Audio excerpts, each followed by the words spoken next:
So this video I'm about to post, I guess it's a video essay, but it's really not that long in the first place. It's basically how, it's just how I perceive the world, my perception of the most recent events. To me, it feels like this is like the end solution. Well, I don't even know what to call it as a solution, but just like the outcome of cancel culture. And I know it might seem weird for me to connect, this presidentially race election to cancel culture, but just hear me out, okay? I'm going to explain it now. I'm going to use a few examples. I'm going to use a few celebrities, and I'm going to use an episode of Black Mirror to also help align and make sense of the things that I'm about to say. I think the internet in particular has come to a place where we take things, the worst possible things, and we value that the most, or we protect it to the point where we're seeing how much we can handle. Like the way this presidency, the candidate has played out, we've watched somebody come and say the things that, are the right things to say, that are in value and align with our American dream. And I don't even consider myself that much of a nationalistic person, but even like some part of me felt that this country had a way of doing things. But I think cancel culture has it's warped us in the worst possible way. It is not hard to get people into a frenzy online these days. It's quite easy to post rage bait and find easy access into an audience. Whether on purpose or not, posting something that makes people angry is a reliable way to get a response. Many, in fact. A lot of people do it for fun these days, myself included. If you're on social media at some point in time, you have encountered an opinion that seems catered to piss you off. For most people, the desired effect is achieved easily, typically known as a troll. A person may not be a troll, but at some point you may have engaged in the act of typing something inflammatory to get an angry reaction to whomever your eyes, words have graced. It's funny to those not targeted, but in more recent years it has become a mainstream tactic used by most news and information platforms. I feel as though cancel culture has been the oxygen that this behavior needed to truly come to fruition. For most people, the desired effect is achieved easily, typically known as a troll. A person may not be a troll, but at some point you may have engaged in the act of typing something inflammatory to get an angry reaction to whomever your eyes, words have graced. It's funny to those not targeted, but in more recent years it has become a mainstream tactic used by most news and information platforms. I feel as though cancel culture has been the oxygen that this behavior needed to truly come to fruition. Hated in the Nation. That's the Black Mirror episode that I think I'll use a few examples from. The practice of free speech is used to generate and influence opinions. People regularly say things to spark outrage and generate responses. It is far easier to gain an angry or negative audience than a positive one. People don't feel as inclined to respond when they are mildly pleased versus mildly annoyed.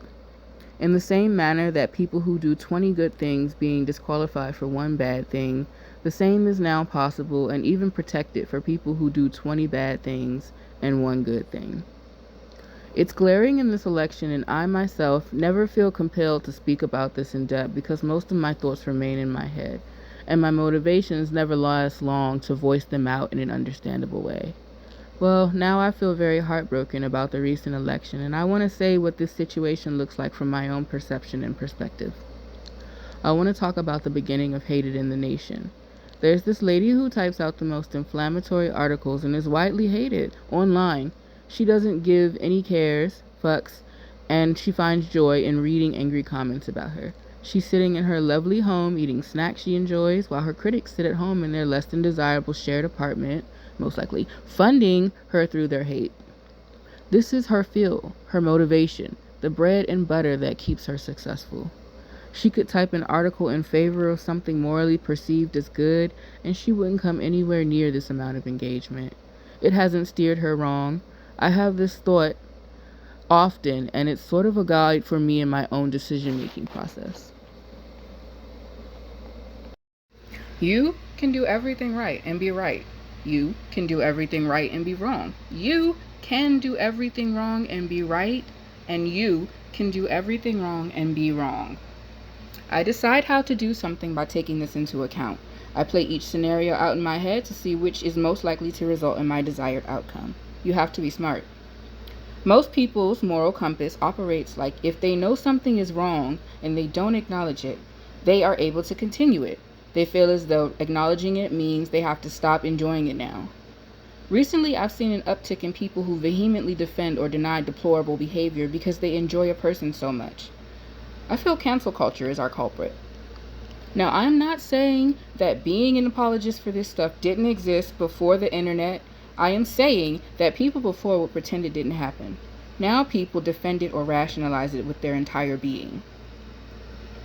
I personally am not that way at all. I may openly acknowledge and partake in something I feel is wrong but enjoy it. I will admit it is wrong and I don't care. I am passive in this way because I dislike giving energy to things that hurt my mood. In the event there is actually a chance to stop it, I support it every time. But until then, I'm not going through mental turmoil. I've already made my choice. Back to Hated in the Nation. It is precisely people like Joe that made me this way. I feel foolish to think about this person and their aggravating, catered to engage content, making them so happy and comfortable. It's more infuriating than the headline that made me pay attention. Now, when I look at cancel culture, I remember so many people being bummed about Roseanne losing her reboot show for some tweets she made. Others said she deserved it, but see, cancel culture was relatively new, so she got canceled without much of a fight. She apologized, but it was taken as admission of guilt and apologizing not because she was sorry, but because she got caught. The posts were tweets, by the way. I do agree her comments were out there, but this is a certain woman. You don't unlearn racism in a day, and her cancellation set an unfortunate precedent. Back to that Hated on a Nation episode from Black Mirror. They had, they were tweeting, whatever that world's tweet system was, they were doing a hashtag death2. And it was death to this person who, they said some stuff that's just like horrendous. They wrote it online. It's awful. It pissed a bunch of people off. She got a bunch of angry comments and she was laughing at the comments. And honestly, I understand that. I mean, it's just comments online. We're supposed to be, it's comments online. Like, yeah, we need to stop entertaining things that make us angry. Which I think should have been the bigger point of the episode. I mean, precisely people like Joe, the girl from Black Mirror, that made me this way. Some Roseanne canceled after Star's racist tweets. The tweets included a comment referring to former Obama aide Valerie Jarrett as the offspring of the Muslim Brotherhood and the Planet of the Apes. So she apologized for that, but she ended up losing her reboot show. Wanda Sykes tweeted she would not be returning to the show. And a lot of people were sad that she wasn't going to be able to be on her reboot now because of these tweets. But the decision was upheld because cancel culture was pretty new and people were still responding to it, I guess. Like, that is bad. And I feel like now, what year is this? Hold on. Like 2019. Now, here we are in 2024. And I think we're watching kind of like a rubber band effect. I don't know if that's the best analogy for it. The Death2 hashtag was extreme in Black Mirror fashion, but if we apply the hashtag to Twitter, literally saying hashtag cancel _ whoever, then we're on synonyms. Sure, nobody died in real life, but many careers have been tanked forever, especially the ones who apologize. This internet has bred the place to dogpile on people who apologize. I've only seen a handful of people manage to get their apology accepted. I've seen way more success from people who double down. A sort of logic has become if you don't admit it, you can't be canceled. Act like it didn't happen, and soon others will too. A person in particular I think this happened to. Let's talk about Megan Thee Stallion and Tory Lanez. There is audio of him admitting to shooting her, and Kelsey said he did it in the text message.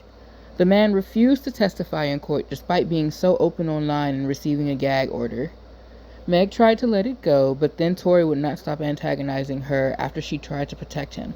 He took it upon himself to go on a hate campaign involving as many people as he could to win social media courts. And arguably he did. People to this day still scream free Tory as if Megan pressed the charges and Tory knew that he was not supposed to have a gun. He did know that he was not supposed to have a gun.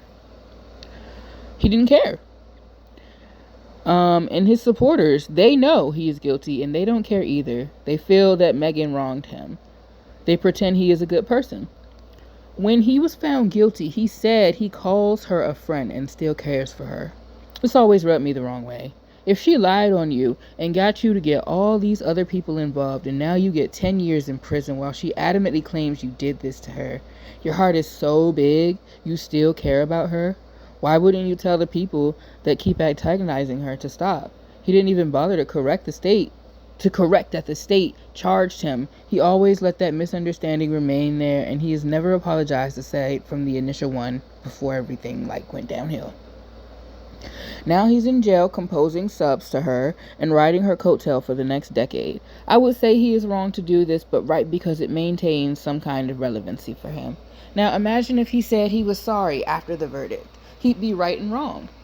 Right to apologize, but wrong because now nobody will think about him anymore.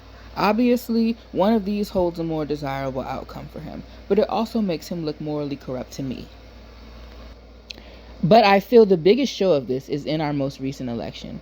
Trump has never apologized for a single thing he's done. He's doubled down every time. He's continued to say horrible things about the people who support him, and the worse he gets, the harder they rationalize and defend him. When people point these obvious things out, it's like his supporters took on a challenge of, they could never make me hate you. I think this vehement energy is because people felt forced to cancel their faves for something they did after non-supporters brought up damning evidence. Now people refuse to stop supporting terrible people in favor of the less awful people because that's too conventional, I suppose. People who want Trump want him because they love him and think it's a trial to be unwavering to the remarks he makes. People who want Harris listen to the things she says and agree with them, but her supporters will not worship her or accept disparaging remarks. They will not defend her if she says something that they don't agree with. They may try to speak with her about it, but they will not defend it. To sum it all up, I feel like cancel culture has shown up and been around long enough to have an effect that's made the way people absorb media much differently now. Many media platforms and personalities lean into this. I've witnessed myself write something and explain my viewpoint clearly to people who were never interested in an explanation to begin with. I've gone and written the silliest things to be met with instant responses, and it has shaped my interactions online.